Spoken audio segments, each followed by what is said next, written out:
and handed over the baton to others. In the recent months, you have seen very uncouth, very primitive, and unwarranted attacks on the person and property of His Excellency Uhuru Kenyatta and his family, including the founding president, Mr. Jomo Kenyatta. Shame on them. Nothing could be more uncouth than what we have witnessed in this regard, especially when it comes from men and women who call themselves leaders, who expect to be respected once they retire, unless they plan to die in office. I must commend my brother and our fourth president, Uhuru Kenyatta, for the dignity and decorum with which he has borne the insults and abuses for the sake of the stability of the nation, the peaceful coexistence of Kenyans, and the dignity of Kenya's presidency. I personally thank Uhuru for choosing to fly high when they have hit an extreme low.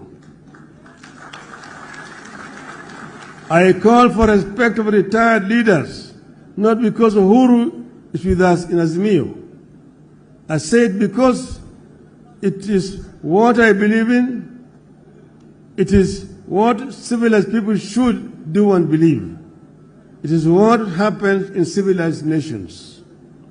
Kenyans will recall that when NAC took power in 2002 and excited cabinet ministers bayed for the blood of the then retired President Daniel Arap Moi, I said no.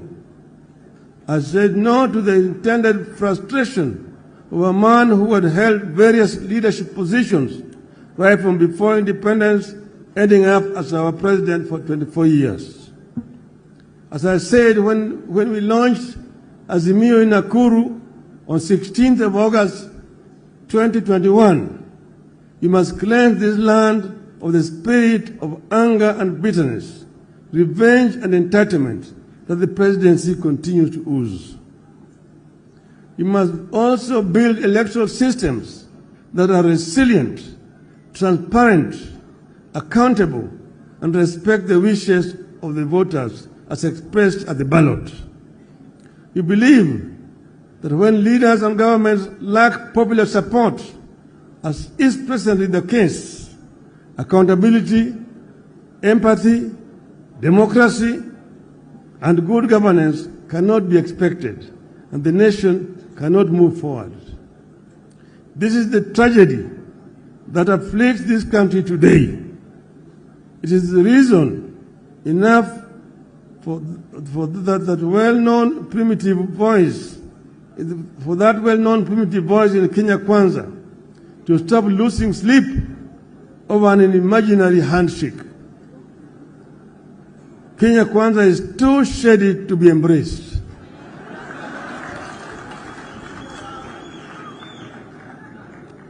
That is why we have agreed to give dialogue a chance. We embrace the talks to secure a good deal for Kenyans, and if the deal will not be forthcoming, Kenyans can be sure we will not pursue vain dialogue. Those who want to take over Jubilee are the same ones who live in the mortal fear over their positions and political future. They are the ones living in the nightmare of a handshake nobody is interested in. They want to destroy Jubilee not because it is weak, but because they recognize Jubilee is a force now and could be an even bigger force under threat in the years ahead. I urge you to stay focused in creating an atmosphere that will allow the country to take a critical look at traditions and institutions with a view to creating an atmosphere for constitutionalism to take off and thrive. I therefore encourage you to implement the resolutions of this convention with the confidence that the full force of Azimio la Umoja is covering your back.